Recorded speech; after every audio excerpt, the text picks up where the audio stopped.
TMC, CPM আর BJP কে বেশি বাঙালি, ওদের স্লোগানগুলোর দিকে একটুখানি যদি নজর দেওয়া যায়, প্রথমে হলো মা মাটি মানুষ। এই নামে একটা খুব বিখ্যাত যাত্রাপালা ছিল 70-এর দশকে, রচনাকার ছিলেন ভৈরব গাঙ্গুলি। এই যাত্রা এত বিখ্যাত হয়েছিল যে সুব্রত মুখার্জি আর প্রিয়রঞ্জন দাসমুন্সী দুজনই তাদের শুভেচ্ছা জানিয়েছিলেন হাতে লেখা চিঠিতে। রাজনৈতিক স্লোগান হিসাবে একে প্রথম ব্যবহার করেছিলেন বাংলাদেশের খালেদা জিয়া 1991 সালে। এরপরে স্লোগান জয় বাংলা। কাজী নজরুলের পূর্ণ অভিনন্দন কবিতা থেকে সংগৃহীত। রাজনৈতিকভাবে প্রথমবার শেখ মুজিবের ব্যবহার করেছিলেন 1971-এ মুক্তিযুদ্ধের সময়। এই জয় বাংলা স্লোগান এত বিখ্যাত হয়েছিল যে 1971-এর রিফিউজি ক্যাম্পে নানা ধরনের রোগের সঙ্গে কনজাংটিভাইটিসও খুব দেখা যেত। চোখের এই রোগটার নামও হয়ে যায় জয় বাংলা। এরপরে স্লোগান খেলা হবে। জন্মদাতা হলো বাংলাদেশের আওয়ামী লীগের এমপি শামীম ওসমান। 2014-তে বাংলাদেশের ইলেকশনের আগে এই স্লোগানের জন্ম, যেই ইলেকশনে শেখ হাসিনা প্রচুর কারচুপি করেছিলেন বলে অভিযোগ। তাহলে টিএমসি স্লোগানগুলো বাঙালি হলো, আসলে কিন্তু বাংলাদেশি। এবারে একটু নজর ঘোরানো যাক সিপিএমের স্লোগানের দিকে।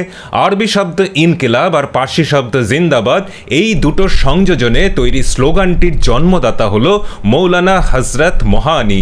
একই সাথে মৌলানা আবার কমিউনিস্টও। প্রসঙ্গত চুপকে চুপকে রাত দিন গুলাম আলীর এই বিখ্যাত গানটিও তিনিই লিখেছিলেন।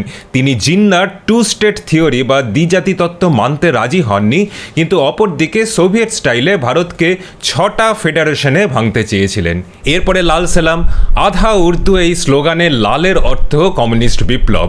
বাঙালি সংস্কৃতিতে লালের মানে শুভ বা পবিত্র, তাই বাঙালি বিয়েতে কনের শাড়ি লাল।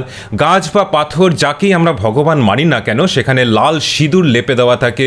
ফরাসি বিপ্লবের সময় থেকে লাল রংটি ইউরোপে বিপ্লবের প্রতীক। আমাদের কমিউনিস্টরা তাকেই ধার করে নিয়ে এসেছিল। এবারে বিজেপির ভারত মাতা কি জয় 1873-এ কিরণচন্দ্র ব্যানার্জি তার লেখা নাটকে ব্যবহার করেছিলেন। এরপরে স্লোগান জয় হিন্দ। এই স্লোগানের জন্মদাতাকে সেটা আশা করি কোনো বাঙালিকে বলে দিতে হবে না। সব শেষে জয় শ্রীরাম।